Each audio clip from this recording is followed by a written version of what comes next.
Med derfra er min kollega Winnie Laursen, og Winnie Laursen, fortæl os, hvad der skete i morges. Jamen det, der skete, det var, at varmemesteren ude i Vollsmose, han anmeldte til politiet her 10 minutter i 9, at der var nogle mistænkelige kasser. Og det var sådan set nogle kasser, hvor der var sprængstof i, 3,4 kilo sprængstof med detonatorer.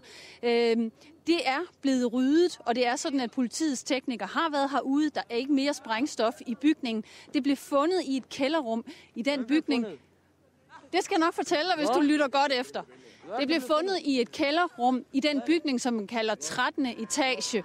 Og det er måske også den, I kan se på nogle billeder. Det er simpelthen den højeste her i området. Der er også blevet anholdt en 51-årig mand fra Kolding, men politiet vil ikke fortælle, hvorfor at man fattede mistanke til lige netop den mand.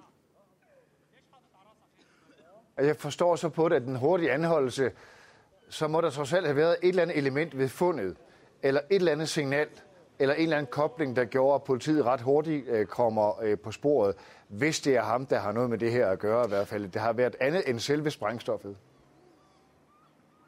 Det er lige netop de spørgsmål, vi også har viderestillet til Fyns politi, fordi det forekommer jo, at der er et missing link i forklaringen her. Hvorfor finder man klokken cirka 9 det her sprængstof, og direkte kobler det til en 51-årig mand? Det ved vi ikke, og det vil politiet heller ikke svare på. Det er en af de slags informationer, de vil holde for sig selv foreløbig af hensyn til det efterfølgende efterforskningsarbejde. Har du et indtryk af, om beboerne lokalt har været, skal vi sige, opmærksom på det her? Har det været et samtaleemne? Altså mange af de børn, som er her rundt omkring mig, aner jo ikke, hvad det er, der har foregået, fordi de har været i skole. Men jeg har også talt med nogen, som har set, at der har været meget politi herude. Men som en sagde, jeg stiller ikke så mange spørgsmål. Jeg har lært mig selv ikke at være så nysgerrig.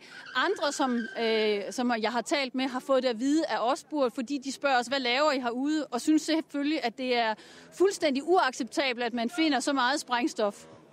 Tak skal du have, Winnie Laursen. Jamen, det jeg kan fortælle, det er, at lige nu herude er der meget stille og roligt. Folk spørger faktisk også fra pressen om, hvad der er sket, hvorfor er I her? Og det handler jo selvfølgelig om, at det her det er noget, der er foregået i morges, faktisk fra klokken 8.50. Der fik Fyns politi nemlig en anmeldelse fra varmemesteren her i Birkeparken. Han var blevet opmærksom på nogle mistænkelige kasser i et kælderrum til en beboelsesejendom, og det viste sig faktisk, at de indeholdt 3,4 kilo sprængstof.